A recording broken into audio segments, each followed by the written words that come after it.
Hello and welcome back to WA Real. I'm your host Bryn. WA Real brings you real and authentic stories from fascinating people here in Western Australia. Stories to inspire and guide you to take action to be all you can be. Today we're going to get into a topic that everyone participates in but doesn't necessarily talk about, and so becomes somewhat of a white elephant in the room at times. Today we're talking with sexologist Emma Stewart. Born in the UK and then emigrated to Australia in 2005, Emma specialises in sex and relationship therapy, pregnancy and birthing, and the sexuality of the birthing experience.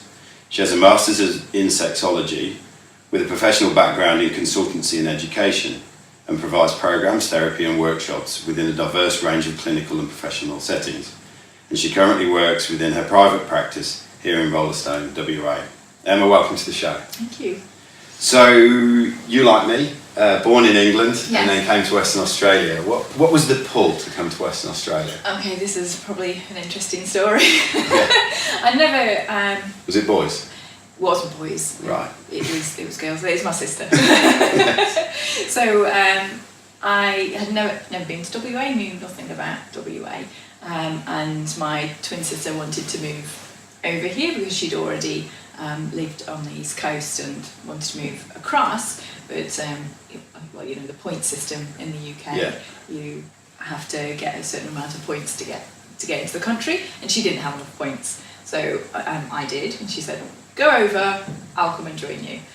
So actually the story is about boys, because I came over, waited for her, and then she fell pregnant with a little boy, and decided not to move across, so I ended up here for somebody else, and then they didn't come over. But I wouldn't move. No. You wouldn't move? No. What is it you enjoy about living here? Oh, I think for myself it's the people. I really enjoy the people in WA. I love the culture, the environment, the lifestyle. It's great for the kids. Yeah. Yeah, there's everything for me in WA. Yeah, wouldn't move. Cool. Yeah. So, what is a sexologist and what do they do? Because it's a unique job. It is a unique job, yeah. So sexology is the academic study of sex and sexuality. It's certainly not a hands-on experience, which is often what people interpret it to be. And it's not necessarily about the techniques of sex. Right. Obviously, you'll learn about that in the study of sex, but it's not necessarily how to have the best sex in the world, and what the best techniques in the world are, or how to do a great blowjob, although that's part of it. It's more about the human experience of sex and sexuality. So how our lived experience affects us, you know, in terms of like our culture, society, our physiology, our psychology, how all those influences affect our human experience of sex and sexuality. Right. And the diversity within that. So what would draw somebody to need to come and see you? Oh, so there's 101 reasons that people will come and see me.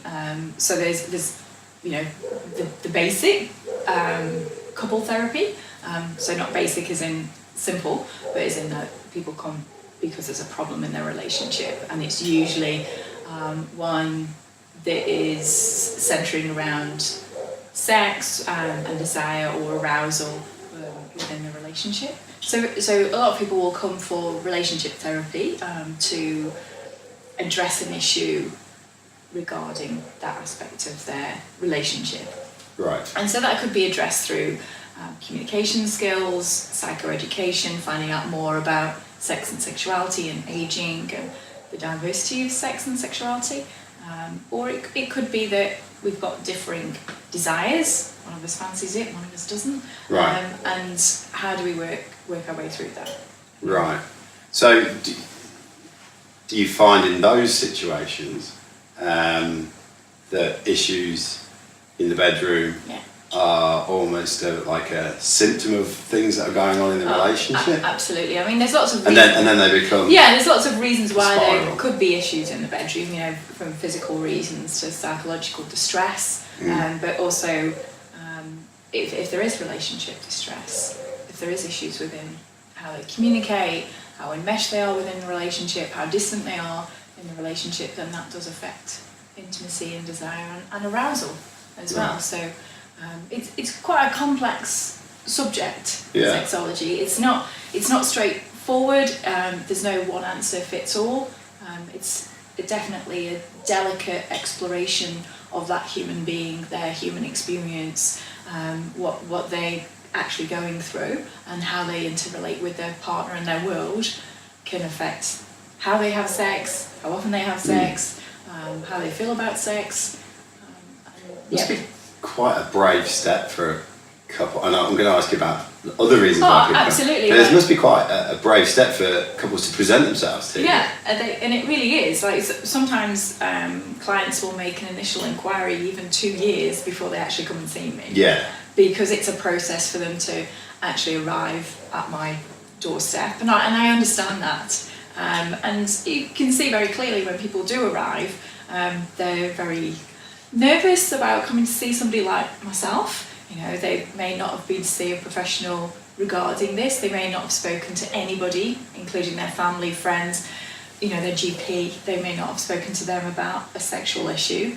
And so they're coming, with trepidation. That's often people's experience. And also often people are quite unsure about what to expect when they come and see a sex therapist or a sexologist. What are they going to do? What are we going to that talk would be my about? next question. Yeah. What does I'm sure there's not such a thing as a typical session, but what does a typical session? Yeah, you're quite right. There is no typical session, but there is, quite a clear structure that you try to maintain within the therapy session. So we're clear, it is a talking. Absolutely, session. Talking session. Yeah. Any demonstrations will be me with pictures. Right. Yeah. Right. Maybe a model at the most. So it's very much counselling and education and psychotherapy. It's really discussing the issue and finding out strategies, tools, ways in which we can navigate the issue, or most, reduce harm to each other and ourselves. That's really what it's about. So a typical session would say somebody's coming to me for an initial consultation, would be, we would talk through how therapy would work and what their expectations of therapy are, what they want to get out of the experience. We would get some background information about that person. So very often it's really important to find out about their family of origin, what's gone on in their life beforehand, historically, socially, culturally, where they're coming from, so that I can get an understanding of the person, the relationship they have with themselves and others, and then move on to the issue.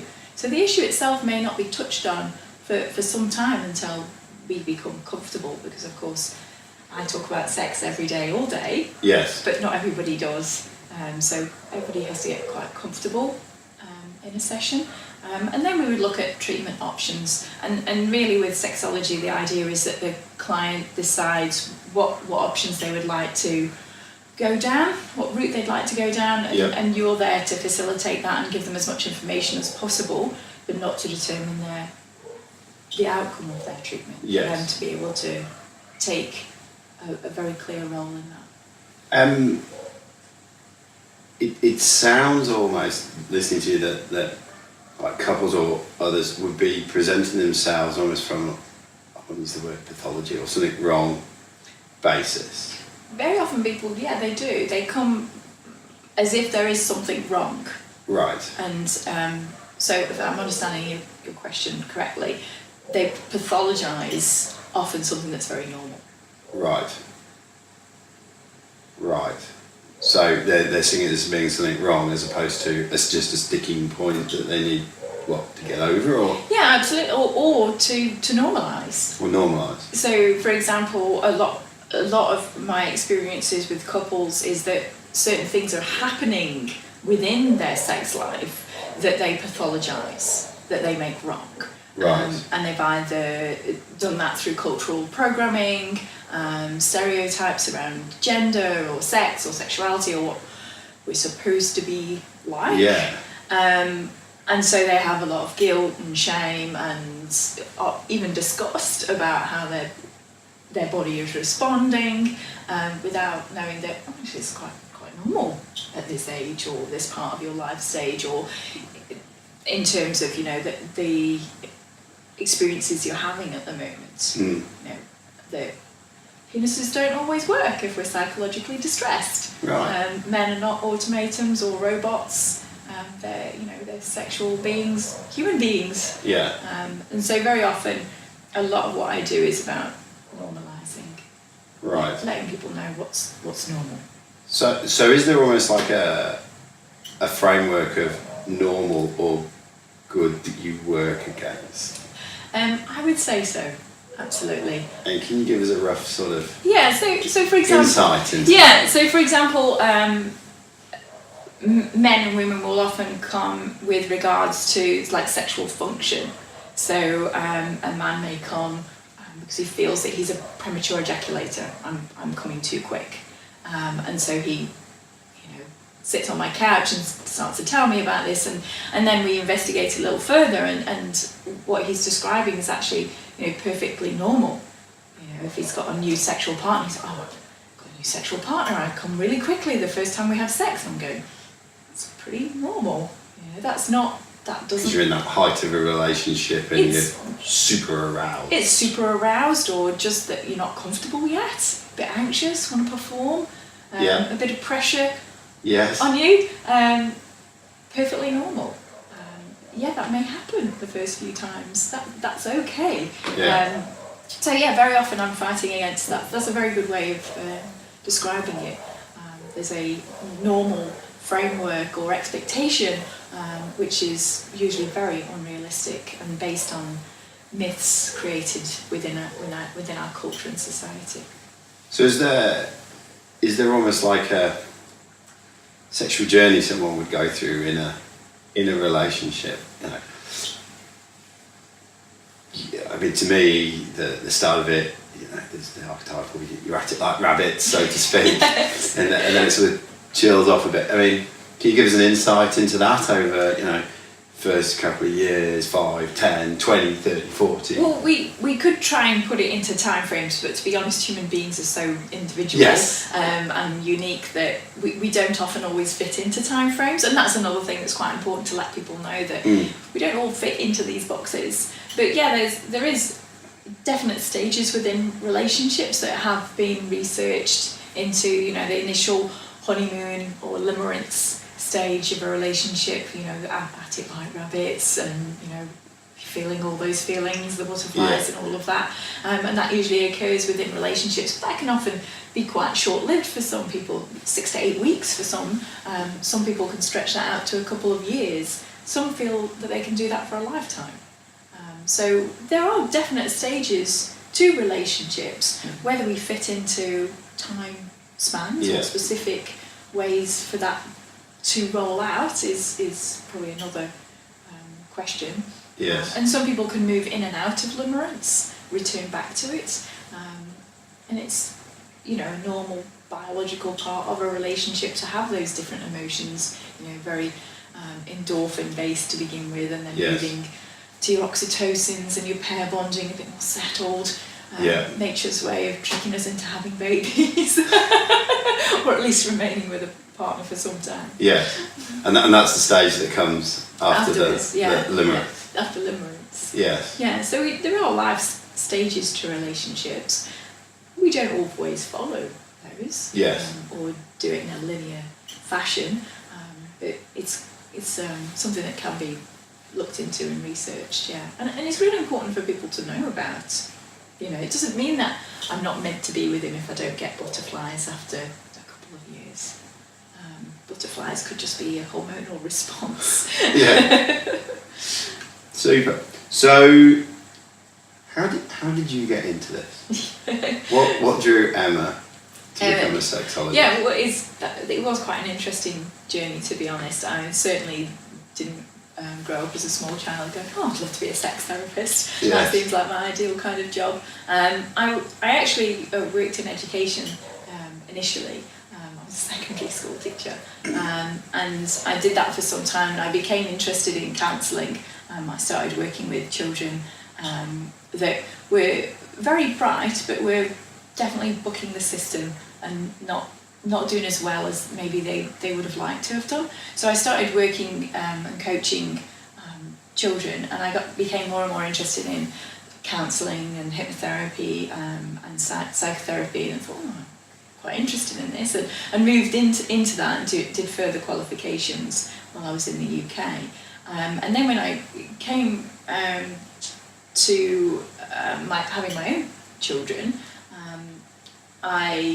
as a hypnotherapist, I was like, must be a way of having this baby a bit easier than, how everybody talks about and all the books say. And I became interested more and more in hypnotherapy and hypnobirthing. Yeah. And I reprogramming, and had wonderful experiences in my own births. And then coming over to Australia, I trained to be hypnobirthing practitioner and doula, and I just started working more and more with women and couples and birth, and I worked over the years with probably about 3,500 couples. Right. And I noticed while I was doing that work that there was so much going on in those couples, and so much that I didn't know about. Right. And I was like, I don't know how to help these people. And then I started to have clients that were, probably from more sensitive groups, in terms of like they'd come from histories that were quite painful, with incidents of maybe sexual abuse or childhood sexual assault, and I really felt ill-equipped. I didn't know about this subject. I didn't know enough, certainly, so I went onto the internet, as we all do, and started looking for qualifications around sex and relationships and sexuality and birth and women's experience and women's bodies, and an agency around your body. And I found that here in WA we have qualifications around sex and sexuality, and that Curtin University offers those qualifications, and not just qualifications, but exceptionally good qualifications. So I went down that route, and it was obviously quite challenging. In what way? In terms of personal growth, I come from being a secondary school teacher in education, very mainstream, to having a whole different world opened up around sex and sexuality and gender and fluidity, and finding out so much more about the human experience than I'd ever known. And then delving into that a little deeper with my masters, and I discovered a whole different side to myself as well. What were some of the things you found? I found that I definitely had some edges to myself, and edges meaning? As in, like, I didn't necessarily understand the human experience, that I didn't fully engage with the whole experience of the human being, because in mainstream we don't talk about gender, we don't talk about fluidity of sexuality, we don't talk about different kinds of sex, we don't talk about... What do you mean by different kinds of sex? As in, like, there are so many forms of sex that don't necessarily include penetration, penis and vagina. There's forms of sex which don't include intercourse at all. Such as, tantric experiences, whole body orgasms, people that choose to engage in sex and sexuality that's non-penetrative, and all the different kinks and proclivities that human beings have. And I was like, oh gosh, I don't know about all this stuff. And that's what I wanted to learn, and that's what I've been learning. And I've found that it's improved my relationship with myself, it's improved my relationship with other human beings, it's given me a far more expansive understanding of the human experience than I ever would. From the viewpoint of sex? Yeah.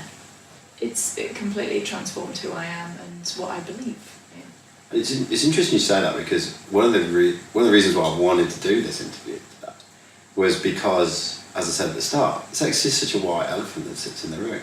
Like, pretty much most people are at it, or thinking about it, or want to be at it, or want to be at it, or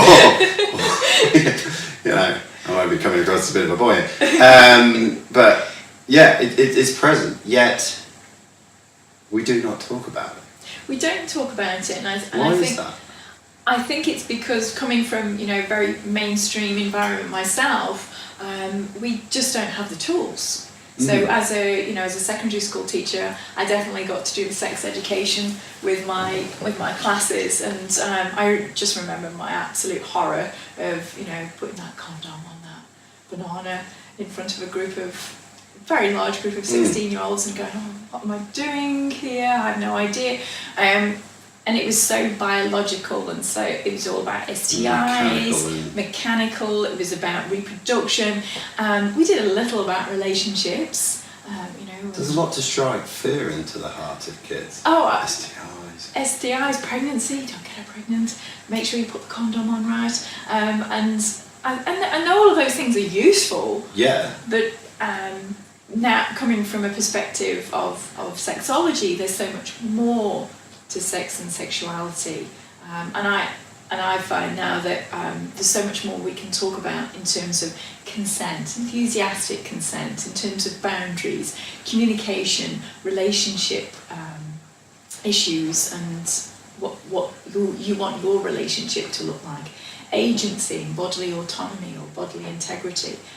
There's so much more that we can teach children now in terms of sex positivity. That was never part of the world that I inhabited as a secondary school teacher. Because I can see how, because I see things from a psychological bent, from my own background of education, I can see how there's sort of views and implicit views around sex. And you talked about family of origin earlier on, that gets passed across, because, you know, you end up with that awkward birds and bees conversation with mum or dad, the talk, or you get handed a book, which is my experience, and then many others, yeah. And then there is the conversation at school with condoms and bananas and what have you, and it's very sterile. It's very, and this is when, you know, your formative views and beliefs and assumptions around sex are formed. Absolutely. Yet, is it the healthy way to start?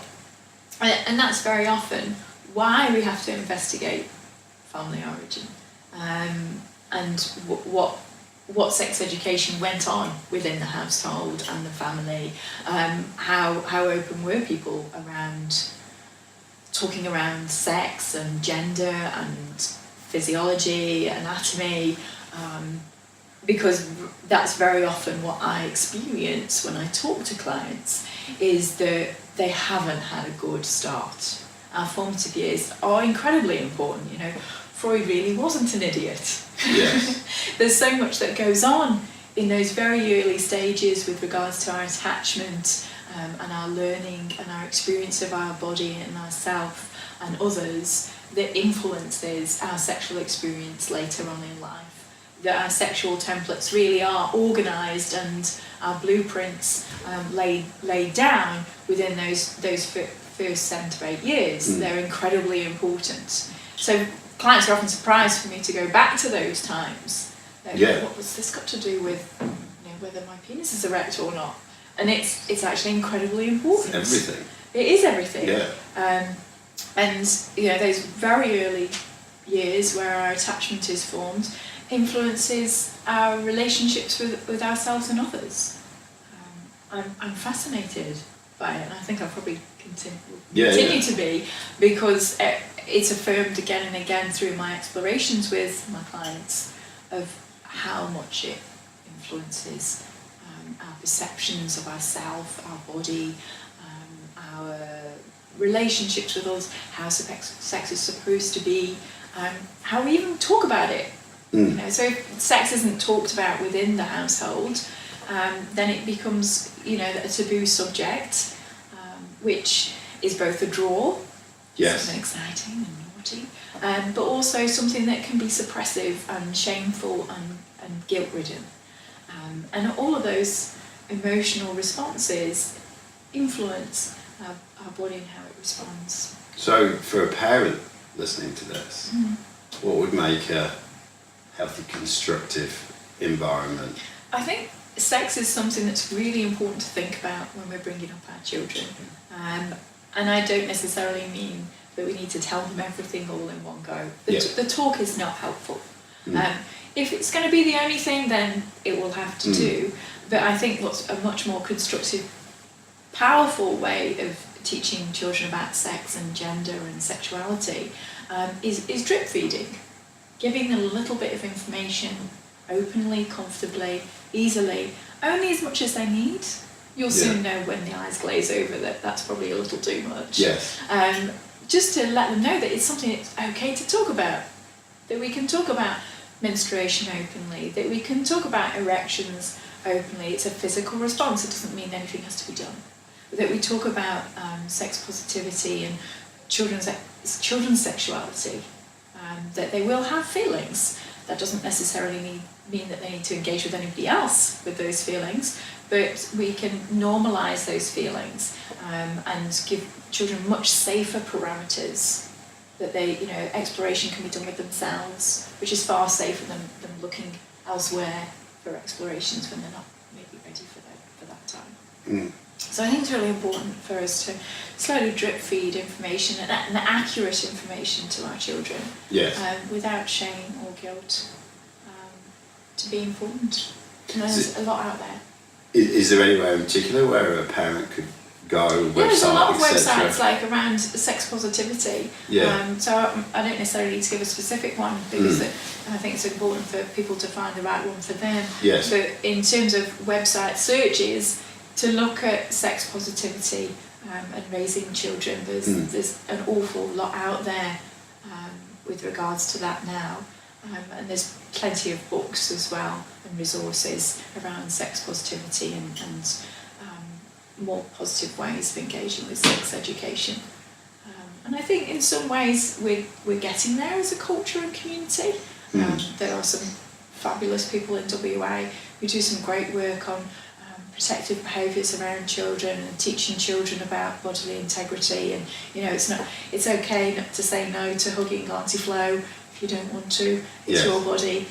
So there's some really great resources out in WA and some really amazing, innovative people who are coming up with some great programmes around children and their sexuality. How, just changing tack slightly, how do you see, we talked about the fact that sex is still one of these things that we don't have sort of more real, genuine conversations with those around us with. However, more and more and more with the advent of the internet and advertising and what have you, sex is thrown out and in our face all over the place. I mean, with the proliferation of the internet, it's kind of the proliferation of pornography in all shapes and sizes. And now we have apps like Tinder and where we can hookups and things like this. How is that influencing, from what you see, people's perception of sex? Because it's always going from, to me it seems kind of strange, it's always like this taboo subject, yet it's out there in the open, but we don't have a real conversation about it at the same time, which seems kind of perverse to me. I think, perverse is an interesting word. There is a dichotomy within our sexuality culturally and socially, that we do have so much out there, and porn can be such a wonderful tool. It can enable people to explore their sexuality, to find out new things, to normalise the things that they're interested in. So it can be, a wonderful tool, and there's some great porn out there, lots of sex positive porn. I'm going to have to ask, what feminist porn. What defines good porn? But I think, again, that's a really interesting question.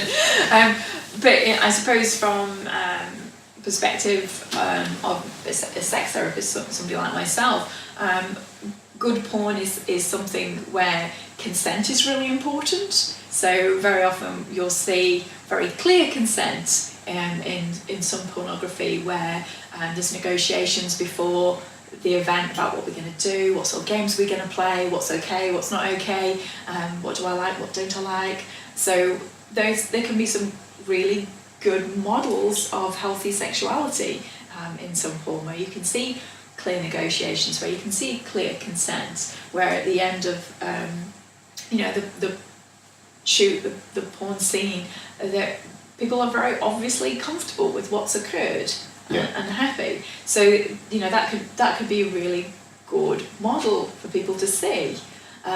Being able to see certain kinks or proclivities or fetishes being normalised, that this is okay, you can do this and you can do this safely and consensually, and it's a healthy thing to do.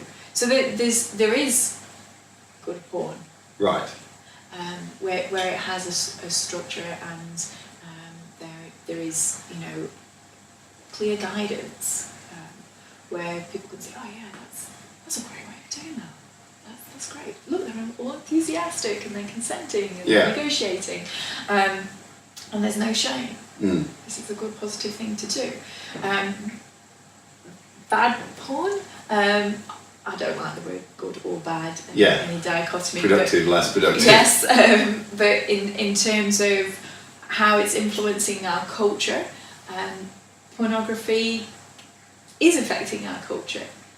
In what way? Well, there's quite a lot of studies around it, or at least they're coming about.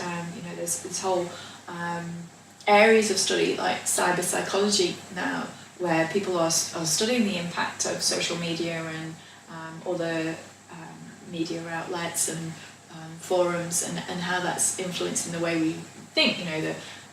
How people are experiencing things like FOMO, fear of missing out, where they have unrealistic expectations of themselves and others based on the Instagram phenomena. And porn is having similar effects. That it is becoming so mainstream that we're seeing its influences, particularly on younger groups within our community. There's already been data around how sexual behaviours are starting to change, how more certain behaviours are becoming normalised or being encouraged. We're even seeing some negative physical things that are occurring within some of our younger parts of our community, in terms of like encouraging younger girls to have anal sex when maybe they're not necessarily ready for that, or they don't know how to do it safely, and there's been some instances of like anal tears and things like that in young girls where they're engaging in maybe acts that they don't necessarily know enough about or necessarily are comfortable with. So that may be because of the watching porn, or maybe that it's just maybe talked more about, or it's taboo. I think further investigation needs to occur, but we are seeing effects of porn, and from a viewpoint of a sex therapist, the effects of porn that I see within my clients' experiences is very unrealistic expectations of themselves. Right. How long they should last, whether they should be erect every time, what sort of things they should be enjoying, how big their penis should be, how wet she should be, whether she should squirt or not. Body image is affected by lots and lots of porn that has models or very young people with augmentations, or even vaginal augmented changes and like labiaplasty and things like that. So women are seeing unrealistic models. But men and women. And so are men, yeah. So that can affect self-esteem, body image and expectation of yourself and others. Yeah, I guess if you continue seeing this external message and source of what things should be like, if you view porn to be should be like, then yeah, that can impact and influence and shape thoughts and behaviours at all ages, I suppose. Absolutely, and if you're watching a particular type of porn and it doesn't resemble your partnered sex at all, then that can also cause conflicts and changes in desire and changes in physical response.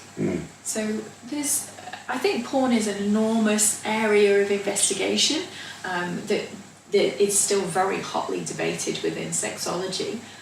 Even the subject of porn addiction. Does it exist? Doesn't it exist?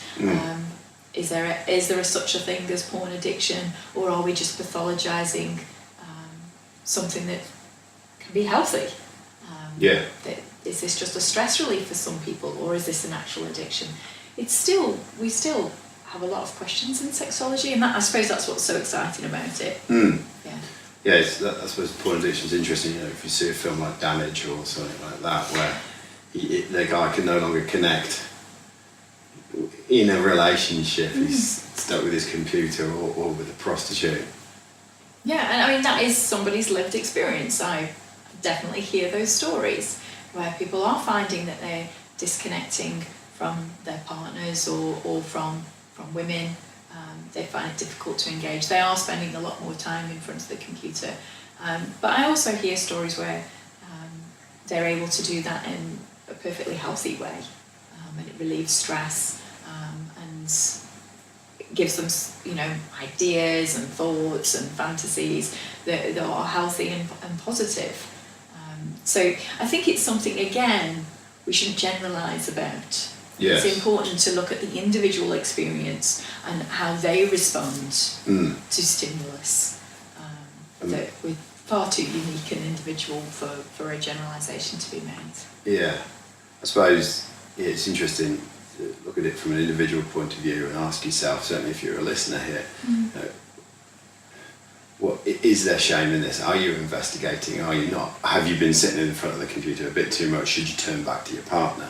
And just, rather than sticking the layer of shame over it because it's come from our family of origin, sit and look at yourself and what is the drive and where are you going? Recognise that and see where it's going. Yeah, is this just a healthy mechanism for coping with stress, or is there some compulsivity and discomfort in here? Yeah, and it's the same with sex. And sex addiction. Yes. Yeah, the addict word. Is this something that I just do because it's a coping mechanism? Do I have sex with multiple partners because I feel, driven to do it, but I feel a sense of shame every time I do it, or do I do it and it helps me relieve my stress and get on with my day, and that I have positive experiences? That's interesting then. So where is the,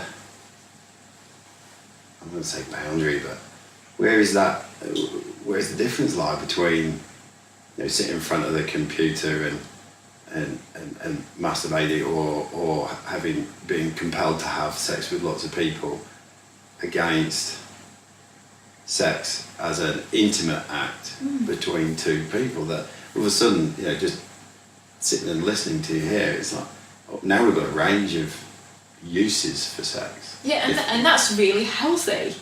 That sex isn't just put into a box. Oh, sex should look like this. Because lots of people have lots of different experiences of sex.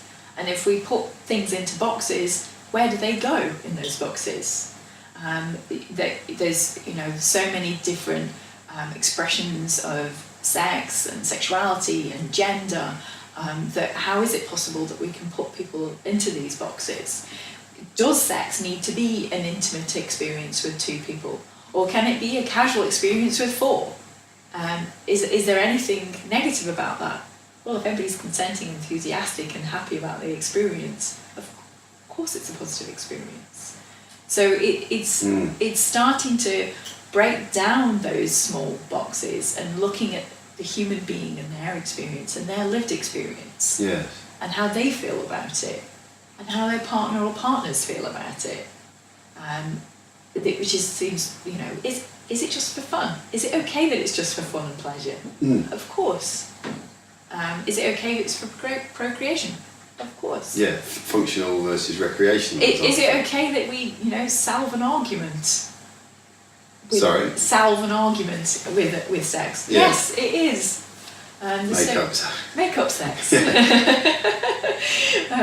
Make his day better sex. Yeah. Make her day better sex. Is that okay? Yes. Yeah. It's fascinating actually. It's just opened up. You talked about sex as part of the human experience, and going into this, I was sort of like thinking, like I just said, there's functional and recreational, but then how do you?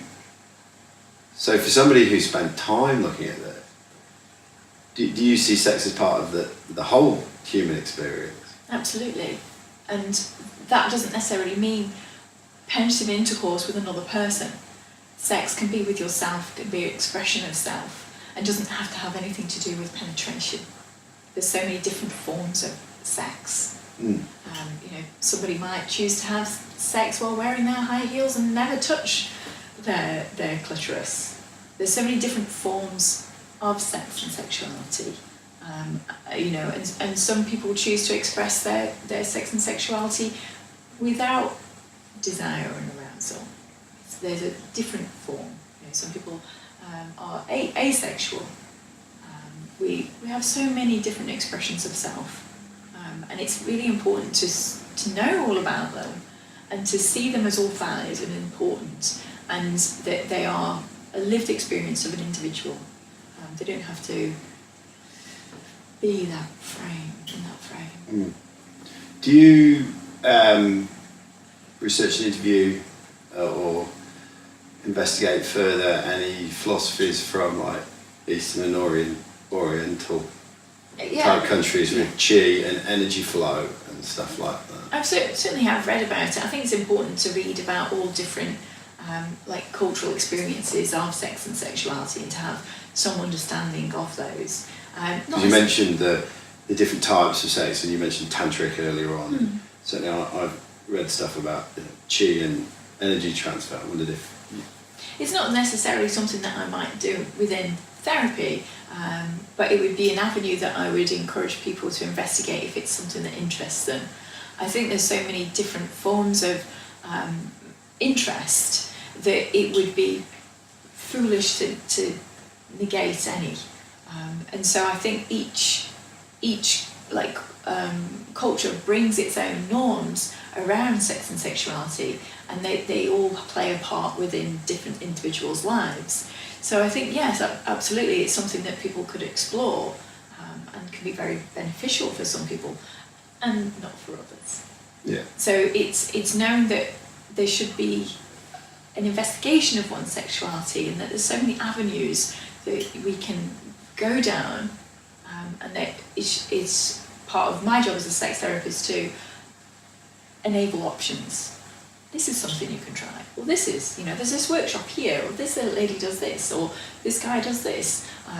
There's so many individuals involved in sex and sexuality within our community of so many different types that people really can, have scope for exploration. Is this what you learn when you go and do a master's in sexology? This open-mindedness to go and investigate further beyond the actual masters itself? It's very much an encouragement into the non-binary. Right. That we don't need to move into dichotomies and rigidity. That fluidity within the human experience is something that is key, paramount. That we can move between different interests to different relationship structures. We can move in and out of cultural norms. And that's very much encouraged within sexology, is that more expansive view of the human experience. That there doesn't need to be binary, male, female, man, woman, monogamy, non-monogamy. There are so many other spheres that we can investigate. So yeah, absolutely. That expansion and broadening of our understanding of sexuality was very, very important, both in my postgraduate and my master's. If you look across Western Australia, What are some of the things that you would like to see, or if you could wave a magic wand, what would help us as a state to, let's say, improve our relationship with sex? I think there's amazing groups and communities within WA that are already doing that. Such as in the LGBTQI community. There's so much going on with young people, with people who are determining their sexuality, with people who are determining their gender. We have amazing groups regarding gender, sexuality, being queer. There's so much out there in terms of resources, groups, Facebook groups, forums. There's access to counselling around sexuality, even for quite young people here in WA. But there's also... What about less young people? And for older groups as well. You know, there's some great resources for seniors as well within the LGBTQI community, which previously we hadn't had. The WA is actually incredibly inclusive in terms of the groups and resources available, and you can easily find them on the internet if it's something that you're interested in. But also in WA, there's not just public resources, but there's also a lot of private groups and organisations with regards to sexuality in terms of the kink community. Kink meaning? Kink is in like...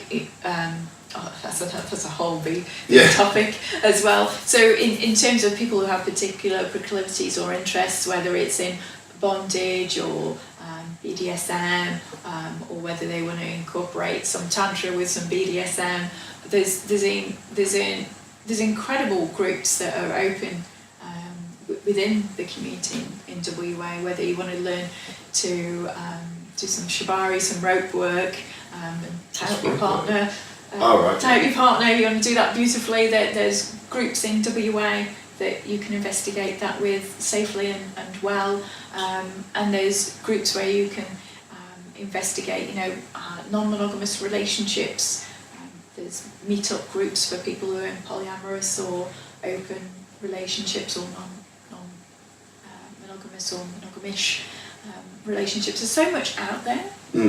Within WA, it's an incredibly expansive and inclusive community, which you don't necessarily think of when you first think of WA. No, you off the top of your head, you think it's quite conservative and closed. But that's there is space for exploration here in WA.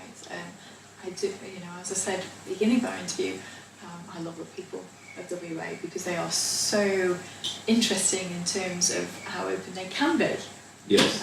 There is an availability of resources for people of all different descriptions. Where would somebody, let's say, midlife person in a relationship, because the topic, the areas you've spoken to, they're quite specific, and the yes vote and everything, it's been very much in the media, and so it's now become more socially acceptable to talk about being gay or lesbian or whatever. But if you were just like your run-of-the-mill, middle-class, 40-year-old person in a 10, 15, 20-year relationship, or etc., where would you go from there? In terms of like exploring and improving your relationship with sex and your partner. So I mean, obviously the internet, books, resources can be a space to explore, but I think probably the first thing to do is to explore yourself, and that's what most people don't do within a relationship. They focus on exploring their partner, or they focus on exploring other people, or they focus on exploring the internet before they even explore themselves. Yes. They have no idea what they like, what turns them on, what they fancy, what they don't fancy, what bit likes being touched, what bit doesn't like being touched, how it likes to be touched. And that, I find, is usually the first step. How much have you actually explored yourself, your own sense of who you are, and your own sense of your sexuality and what you might like? And that's very often, people are quite surprised by that response, because they'll talk about sexual desire and whether they fancy their partner, and they say, well, how's your relationship with you? What do you mean? Oh, how often do you touch yourself? How often are you exploring yourself? Do you know what you like? Do you know what you don't like? Oh. And so it's interesting how we very often externalise and look for interests outside of ourselves before we've even done any self-exploration. And that's so important to find out about ourselves before we engage with others. And I think one of the things I'm finding by doing more and more of these podcasts and looking at different avenues is this theme of come back to yourself, to understand yourself, not before but at the same time as exploring the external world at the same time. Yeah, I think it's a really important step to take. We often move very hastily towards externalisation before we have an understanding of ourselves. And playing by life scripts and then getting to a place of expectation and achieving that, and then sitting there and going, it's not quite as fulfilling as I thought. No. Yeah.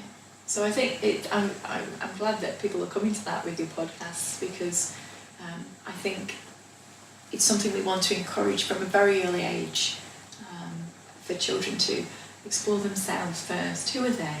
What do they like? What are their boundaries? What do they not like? And for them to be able to talk about that and articulate it, and let the world know before they move to externalisation and exploration of others before they even know themselves. So, when you decided to become a sexologist, what was the impact you wanted to have? So, I think primarily the reason I went into sexology was that I wanted to help others. That I was working with couples, and particularly women, in their birthing experience, and as I said, I wasn't equipped to deal with certain parts of that, and so the impact that I would like to continue to have is to help others navigating their experience of themselves and their world, and to make that a positive experience. Whether that is harm minimization, or whether that is showing them options, or exploring what fits them best. But also, I suppose, in terms of impact, my main interest is probably around women's sexuality and women's sexual response, and that was very much where my master's went. That was focusing on women's sexual responses.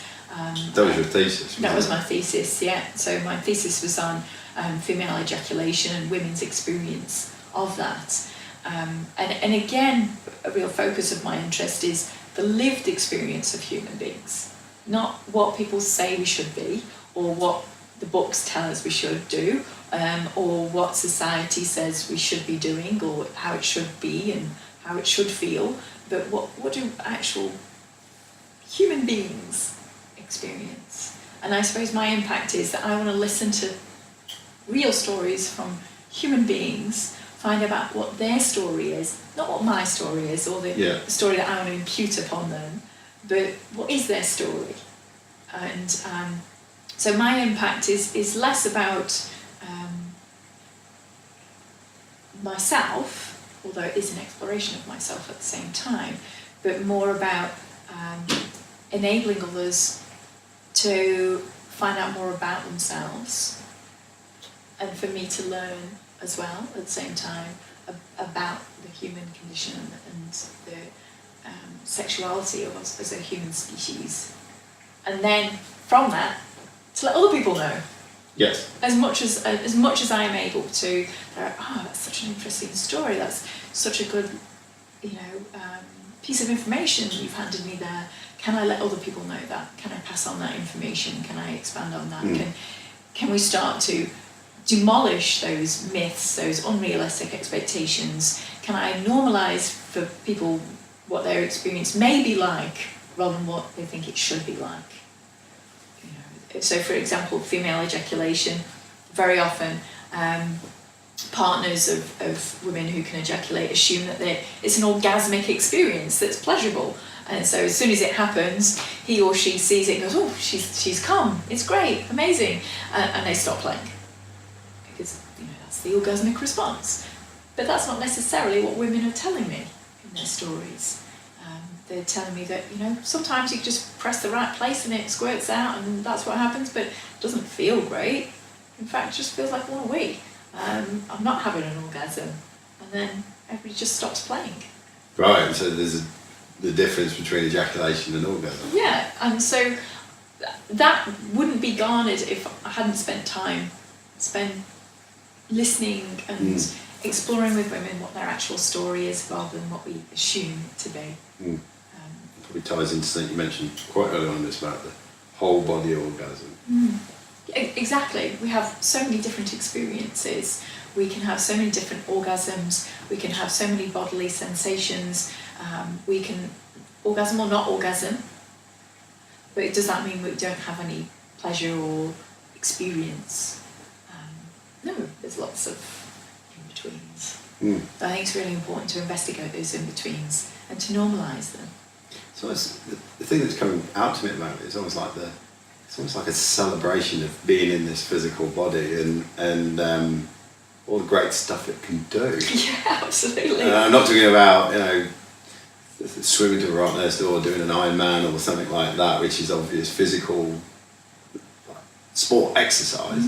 This is actually just being quite still, maybe or maybe not, and just enjoying how it works in your particular body. Or it is a celebration and exploration of the body, however that may be, because there's so many different types of bodies too, and so many people have, you know, different experiences of their bodies, whether that's a mental, psychological experience of their body, whether it's a physical experience of our body. You know, our body changes throughout our life stages, and our body may change through injury or surgery. You know, we're all born differently, we have different abilities, we have different experiences of mobility or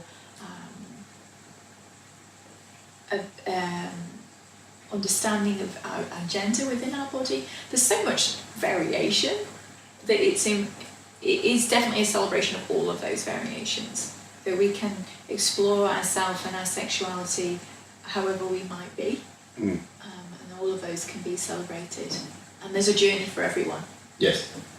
And everybody has a right to that journey. Yes, I like that.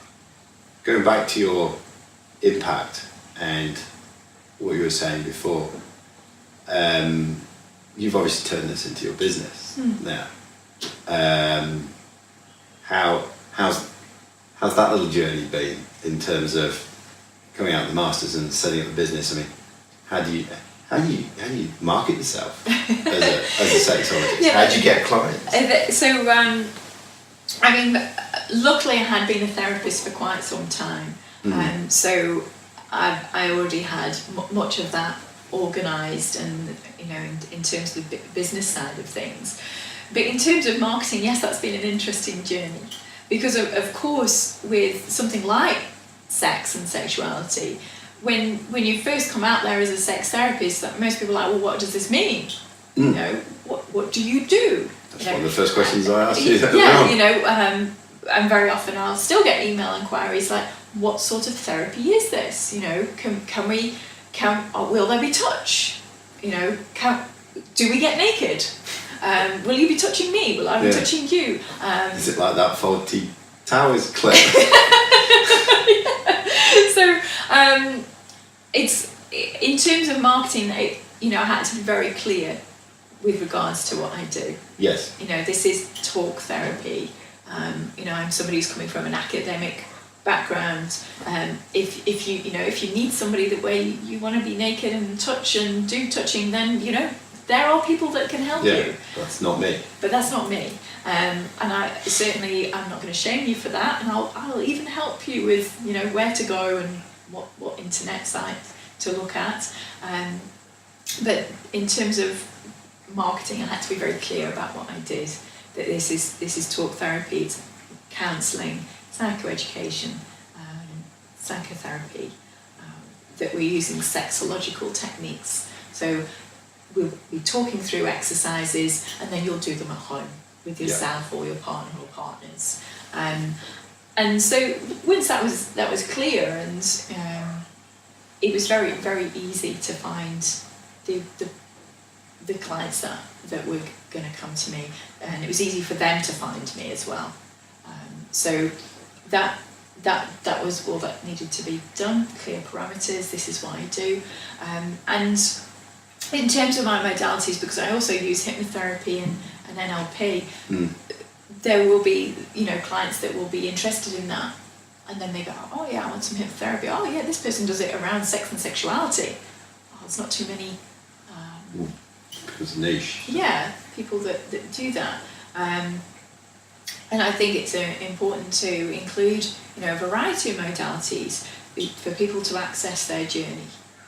That it's, can be incredibly powerful to use something like NLP or hypnotherapy with a client who's got a blockage around sex and sexuality, because so much of it is within the subconscious, within those formative years, within those very early blueprints, where hypnotherapy has such an impact. So to go back to your question about how did I start that journey, I don't know if there was a start. Right. I think it was just a movement through initially working as a counselling, coaching, using hypnotherapy with children, then moving into birth work and working with women, and then sexuality. It was more an evolution, a rolling on, in terms of my business as well. It was just an add-on, as it were. But then, of course, I became far more interested in sex and sexuality. It's, I would say, definitely engulfed the majority of my being. Yeah. And so I think that's been part of my journey as a therapist as well. Right. Yeah. I mean, sitting here, listening and watching you talk about it, you're obviously very excited and passionate about it. How has your journey as a therapist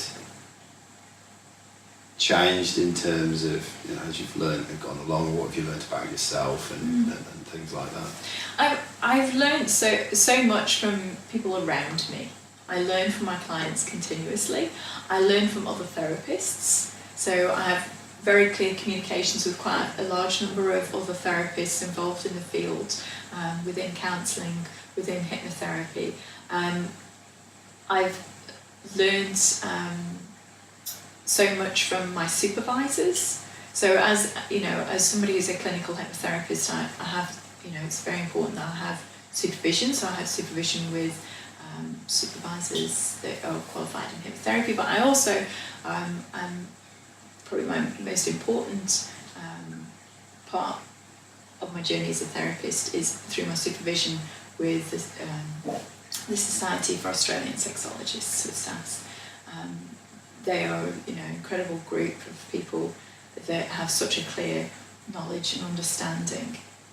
So in terms of the question with regards to my being a therapist and what I've learned, is that, I would say that the most I've learned is from clients and other therapists. Yeah, and it's changed me. In what ways? Such experiences with such a broad range of clients. It's really putting yourself out there, isn't it? Absolutely, and it's personal humility is so important, that I will learn from them as much as they will learn from me. That they are there to tweak any curveballs that I might need to work on. They give me areas of thought. thought of that before. Yeah. You might get a physiological response to what you're hearing. Like, Yeah. what's that? What's that about? Think about that afterwards. I'll think about it and I'll go research it and I'll find out more. That a lot of my work includes reading enormous amounts of articles and books. I'm constantly reading, often sparked by a client with, I've got this, this disability, or I've got this genetic variation, or this has come up for me, or this physical response has occurred for me, or I'm taking this medication. I need to go and find out about those things. So it's a continual learning process, and my supervisors enable me to do that. And of course, as a therapist, you make mistakes. You make big mistakes. And there will be quite significant failures. And therapeutic failure is definitely part of your journey. How do you deal with that? I think you deal with it as a human, which is that you go, what did I learn from that experience? That of course it won't always be successful. There'll be many opportunities where I can help people. There'll be many opportunities where I can provide normalisation and education and strategies and tools and techniques. I can do that, but also there may be times where I won't hit the nail on the head, where I won't be able to investigate that as effectively as maybe wasn't needed. But also that maybe that person's not ready for therapy. Maybe that it's not time. Maybe I'm not the right therapist, and that's okay. Yeah. That's okay, because they will learn something from that experience about what's right for them and what's not right for them, and I will learn from that experience. That's something that you need to work on now. So if we look to the next 5 or 10 years, what does the future hold for Emma? What does success look like going forward? Success. That's an interesting word, success. The future looks to me very, very much as it does at the moment. I'm very happy with the work that I do. I have amazing clients, and every new client that comes my way has been such an amazing learning experience. So I'm hoping for very much of the same. I'm very, very much interested in continuing my work with female ejaculation and investigating women's sexuality. I'd love to continue that research.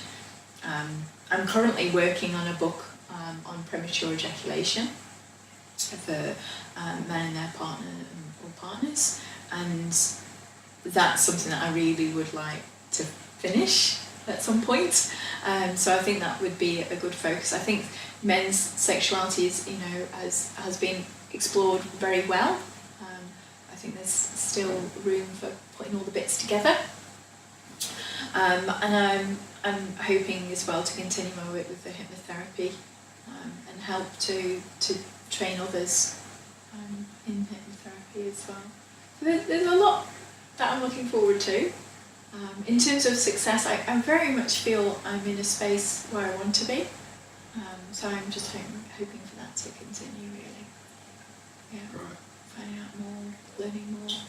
If you could go back to speak to Emma at the start of her journey, when she decided to become a therapist, before she embarked on it, what piece of advice would you give her? Just keep going, it's amazing. It's going to be good. It will be a roller coaster. You're going to have to change and shift a lot. You're going to have to bend your edges and learn more about humans and their experience, and that's okay. And it's going to be a very rewarding journey. Yeah. So I'd just give her some advice to keep going. This is going to be good. And for somebody out there who's considering becoming a therapist, what piece of advice would you give them? To really do their research around getting a good solid base, to find what sort of therapist they want to be. Do they want to focus on counselling? Do they want a few modalities? I think it's really important to find the right people for you in terms of giving you that solid qualification basis, whether that's in counselling or psychotherapy, and what sort of approach you want to take. And to really get your network of other therapists around you. That there's so much knowledge here in WA. There's incredible people within the field, and that we have so much to learn from each other. So I think I would encourage them to get a good solid basis, whether that that's in terms of theory or strategies that is garnered. So important when it comes to the journey of dealing with human beings. We do need a clear understanding of psychology, a clear understanding of behaviours, a clear understanding of cognition to be able to be an effective therapist, to understand about families of origin. Yes. Because if you don't have that grounding, where do you need to work from the ground up? Yeah. To get an understanding of that human being, and that the model that we use in sexuality is the biological, the social, the cultural, the physiological, the psychological. There's so much to it. Yeah, we need that grounding. We need our mentors as well. So, if someone's listened to this and they want to come and get in touch, how can they find you? So normally most people find me through the internet. Yeah. So through my website, Stewart Therapies, and that's usually the best way to get hold of me. Yeah. Superb. Well, Emma, thank you so much for taking time to talk to me today. No, really welcome. It's been an absolute mind and perspective opening conversation, even for, well, not even for me, for me particularly, and I'm pretty sure any of my listeners will be given so much to think about. Oh, great. If you actually sit and think about what we've talked about in terms of the role that sex plays within our human experience, celebration of being in our body, how our past and our family of origin plays into it, and how it closes things off or opens things out. And there's just so much to think about. Oh, there is. And I can't thank you enough for today. No, I really enjoyed today. Thank Super. you very much. Thank you for your time. Thank Cheers. you.